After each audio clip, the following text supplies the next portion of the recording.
Hello friends, मैं हूं गौरव और क्या आपको पता है फुटबॉल जो आज हमारे अर्थ पे खेले जाने वाला सबसे पॉपुलर स्पोर्ट्स है, जिसके 2-4-10 लाख नहीं बल्कि 4 बिलियन से भी ज्यादा फैंस हैं। वो यूनाइटेड स्टेट्स और कनाडा जैसे बड़े कंट्रीज में सबसे बड़ा खेल नहीं है, लेकिन ये इकलौती ऐसी कंट्रीज नहीं है। जापान, फिनलैंड, ऑस्ट्रेलिया, मंगोलिया और हमारा इंडिया भी ऐसी ही कंट्रीज के लिस्ट में शामिल है जहां पर लोग फुटबॉल को नंबर 1 स्पोर्ट्स नहीं मानते। लेकिन आखिर क्यों ये सारे देश नहीं हुए fall in the love of football? आखिर फुटबॉल कैसे हो गया फेल और रह गया पीछे in the race of other खेल? इसके रीजंस की लंबी लिस्ट आपको सुनाने से पहले मैं आपको बताना चाहता हूं कि हमारे इंडिया को 19th सेंचुरी में ही फीफा वालों ने फुटबॉल खेलने के लिए इनविटेशन भेजा था। तो आज इंडिया की फीफा वाली रैंकिंग 105th पोजीशन पर कैसे है? अगर आप भी ऐसा ही सोच रहे हो तो चलिए चलते हैं इस सफर पर, जहां आपके मन में उठते इन सवालों के सैलाबों को मैं दूंगा जवाबों का साहिल मिटाकर सारे क्वेश्चन के ट्रेसेस हमारे आज के इस वीडियो में, जिसका टाइटल है why football failed at some places.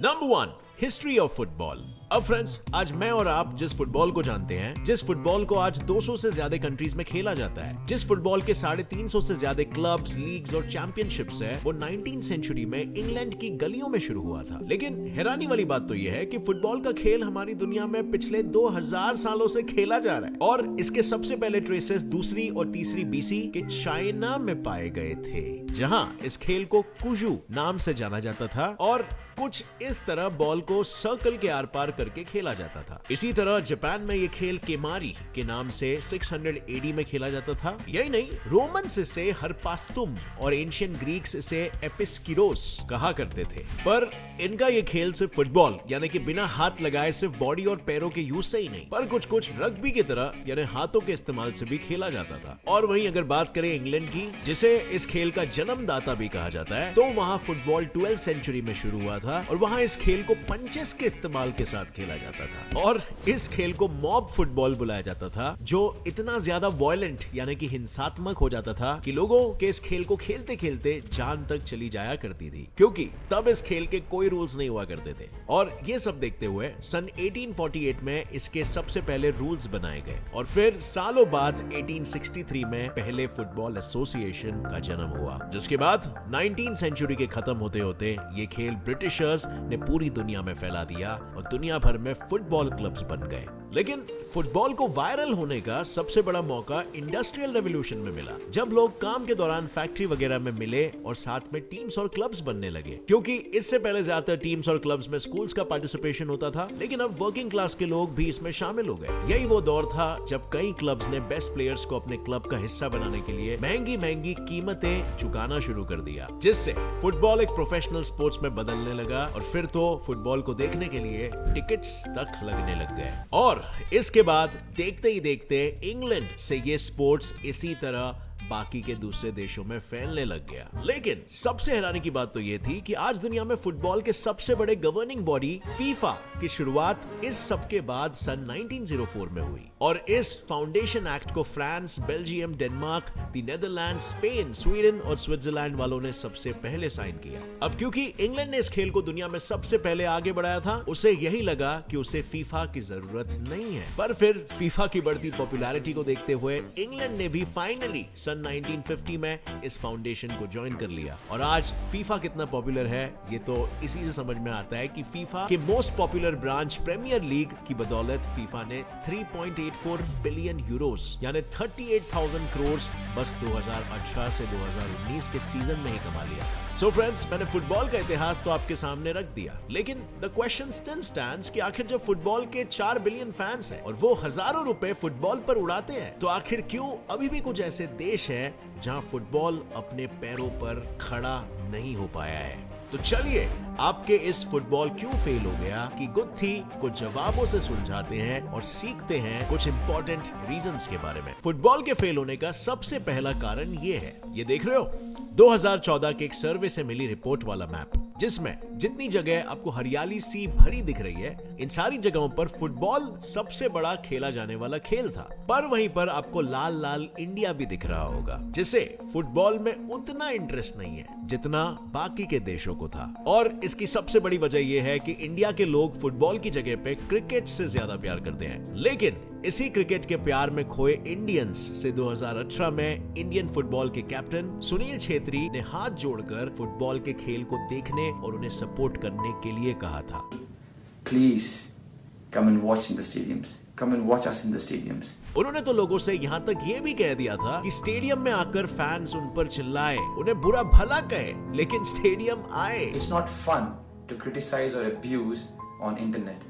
Come to the stadium, do it on our face, scream at us, shout at us, abuse us. क्योंकि इंडिया के फुटबॉल को इंडियंस का सपोर्ट चाहिए, और ये बात कितनी बड़ी बात है ये आप इससे समझ सकते हो कि 2018 में रोनाल्डो और मेसी के बाद अगर कोई सबसे ज्यादा गोल मारने वाला फुटबॉल प्लेयर था तो वो कोई और नहीं बल्कि सुनील छेत्री थे। लेकिन आज की बात करें तो इंडिया फुटबॉल की तरफ कदम बढ़ाने लगा है। इंडिया में आज क्रिकेट के बाद सेकंड नंबर पर कोई और स्पोर्ट्स नहीं बल्कि फुटबॉल है। पर सिर्फ इंडिया ही नहीं, यूएस में भी अमेरिकन फुटबॉल, बास्केटबॉल और बेसबॉल जैसे खेल, ऑस्ट्रेलिया में ऑसी रूल्स के साथ खेले जाने वाला फुटबॉल, रग्बी, क्रिकेट, टेनिस और गोल्फ, इसके साथ ही कनाडा में आइस हॉकी और लिथुएनिया में बास्केटबॉल जैसे खेल फुटबॉल से ज्यादा लोगों में पॉपुलर है। इन सभी देशों में फुटबॉल के लिए पैशन की कमी ही फुटबॉल का सबसे बड़ा दुश्मन है।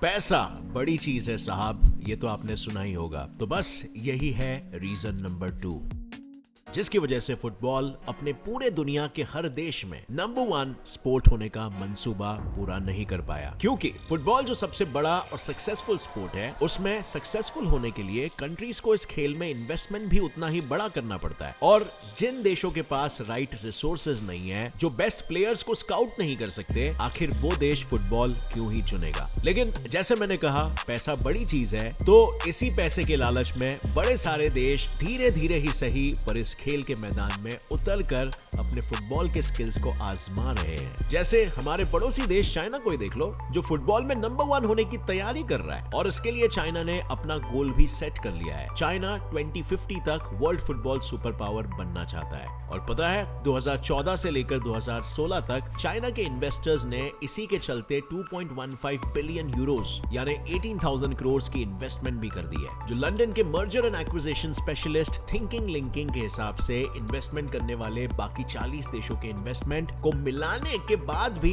सबसे ज्यादा था। अब चाइना अपने फुटबॉल सुपर पावर बनने के गोल को पाने में कितना कामयाब होगा ये तो वक्त ही बताएगा। बट हम बढ़ते हैं अपने तीसरे रीजन की ओर। जो जीता वो सिकंदर, लेकिन जो हारा उसकी हो जाएगी बुरी हालत, मोर बुरी दैन बीच का बंदर। नहीं समझे? अरे मेरा मतलब है, फुटबॉल के फेल होने के पीछे तीसरा सबसे बड़ा कारण है हारने का डर। क्योंकि देखो, बात तो साफ है, जब बड़े बड़े देश बड़े बड़े टूर्नामेंट्स में जाएंगे तो देश के देशवासी उनके जीतने की वंदना, प्रार्थना, याचना भी करेंगे। और सोचो, अगर गलती से भी ये देश हार गया तो क्या होगा? देश के वासियों का तो छोड़ो, आजू बाजू वाले और दुनिया भर के वासियों के कितने ताने झेलने पड़ेंगे, है ना? बस यही प्रेशर बड़ी बड़ी कंट्रीज और उनके प्लेयर्स पर बना रहता है। और जब कोई प्रेशर में खेलता है तो ऑफ कोर्स अपनी बेस्ट परफॉर्मेंस नहीं दे पाता। लेकिन वहीं अगर हम छोटे मोटे देशों की बात करें, उनके ऊपर प्रेशर होता है, लेकिन बड़ी बड़ी कंट्रीज से बहुत कम, जिसकी वजह से वो अपने देश को, उसके गौरव सम्मान को और अपने टीम को आगे बढ़ाने के लिए पूरे जी जान और अपने पूरे पोटेंशियल के साथ खुले दिल से खेलते हैं। अगर हारे तो 2-4 दिन में उनकी हार को लोग भूल भी जाते हैं, लेकिन अगर जीत गए तो इतिहास ही रच डालते हैं, है ना? अब फ्रेंड्स, इतना सब हमने जान लिया, अब क्यों ना हम थोड़ी रोशनी हमारे इंडियन फुटबॉल के इतिहास के ऊपर भी डालते हैं। आई बेट आप में से 70% से ज्यादा लोगों को ये बात नहीं पता होगी कि हमारे इंडिया में फुटबॉल उतना ही पुराना है जितना गोरे और उनका लाया क्रिकेट। यानी इंडिया में फुटबॉल 19th सेंचुरी में ही आ गया था और 1802 में सबसे पहला फुटबॉल गेम बॉम्बे में खेला गया था, जो आज मुंबई है। हालांकि ये गेम सिर्फ अंग्रेजों ने 30 मिनट के लिए खेला था और ये फुटबॉल गेम कुछ रग्बी से मिला जुला दिखता था। और इसीलिए अगर देखा जाए तो फुटबॉल के साथ इंडियंस का असली नाता 1870 के दौर में जुड़ा, जब सन 1872 में इंडिया का पहला फुटबॉल क्लब सरदार एफसी बना, फिर कैलकाटा एफसी बना और सन 1878 में डलहौजी एथलेटिक क्लब बना। लेकिन अब इन क्लब्स में बस सिर्फ अंग्रेज ही खेलते थे और इसमें इंडियंस का जीरो कंट्रीब्यूशन और पार्टिसिपेशन था। पर फिर आए नागेंद्र प्रसाद सरबाधिकारी, जिन्हें India the father of Indian football के नाम से जानता है। इन्होंने फुटबॉल के साथ इंडियंस का मेल जोल बढ़ाया। मतलब सिर्फ 9 साल की उम्र में नागेंद्र फुटबॉल के खेल से इतने इंस्पायर हो गए थे कि इन्होंने एक फुटबॉल खरीद लिया और ये अपने स्कूल हेयर स्कूल कलकत्ता में इसे खेलने लगे, जहां उन्हें देखकर और भी कई बच्चे इस खेल से जुड़ गए और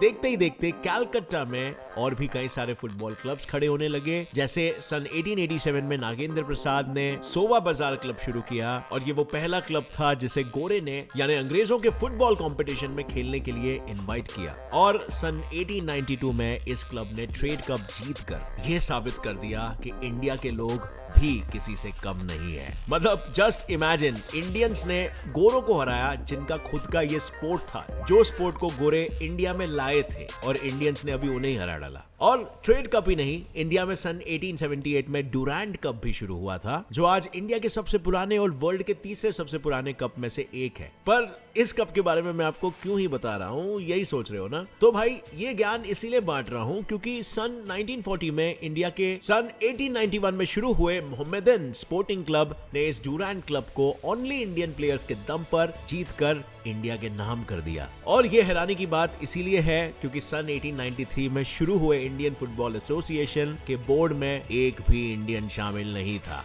यही नहीं, इस एसोसिएशन ने शुरू किए IFA शील्ड यानी इंडिया के चौथे सबसे बड़े कप और वर्ल्ड के दूसरे सबसे बड़े कप के कंपटीशन को जीतने में इंडियंस को कई साल लगे थे और सन 1911 में उन्हें जीत मिल पाई थी क्योंकि तब तक ब्रिटिशर्स ही इस कप को डोमिनेट कर रहे थे। और अगर हम बात करें सन 1951 से लेकर सन 1962 की, यानी उस दौर की जिसे इंडियन फुटबॉल का गोल्डन एरा कहा जाता है, इस दौर में तो पहले तो इंडिया ने 1948 में ही लंदन ओलंपिक्स में फ्रांस के साथ टक्कर की थी, वो भी बिना जूतों के। हालांकि इस टक्कर में इंडियन फुटबॉल टीम फ्रांस को हरा नहीं पाई थी, पर फिर भी हमने इतना अच्छा फुटबॉल खेला था कि फीफा ने 1950 में इंडिया को क्वालिफाई करके ब्राजील में होने वाले फीफा कप के लिए इन्विटेशन भेजा था। पर इंडिया फीफा नहीं पहुंची और आज इंडिया की फीफा रैंकिंग 105 पर है। इसके बाद इंडिया ने जब 1951 में एशियन गेम्स होस्ट किया था तो इंडिया की फुटबॉल टीम ने गोल्ड लाया। सन 1956 में इंडियन टीम 4th पोजीशन पर रही और सन 1962 के एशियन गेम्स में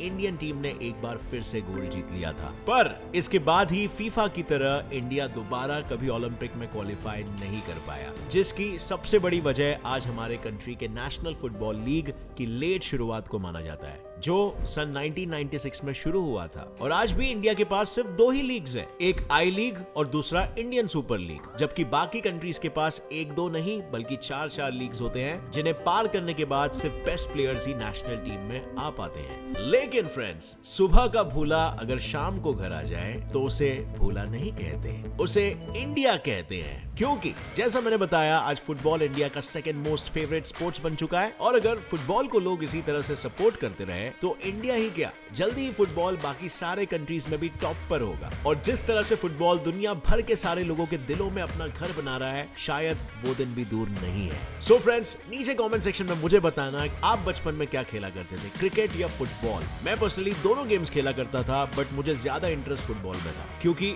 फुटबॉल आपको काफी हद तक फिट भी रखता है, आपका स्टैमिना बढ़ाता है और ओवरऑल वो एक ज्यादा टैक्सिंग, फिजिकली टैक्सिंग स्पोर्ट है और आपको ज्यादा एड्रेनलिन रश भी देता है जो हम गेम से क्रेव करते हैं। अभी यहाँ पर भी साइंस जानना नहीं शुरू करूंगा, आप मुझे नीचे कमेंट्स में बताना आपका फेवरेट स्पोर्ट कौन सा था। और वीडियो पसंद आया तो एक लाइक जरूर ठोकना। नए हो इस चैनल पर तो अभी सब्सक्राइब कर लो get set fly fact channel को, क्योंकि ऐसे ही इंटरेस्टिंग और नॉलेजेबल वीडियोस आपको आगे भी मिलते रहने वाले हैं। With that said, as always, stay curious, keep learning and keep growing. जय हिंद।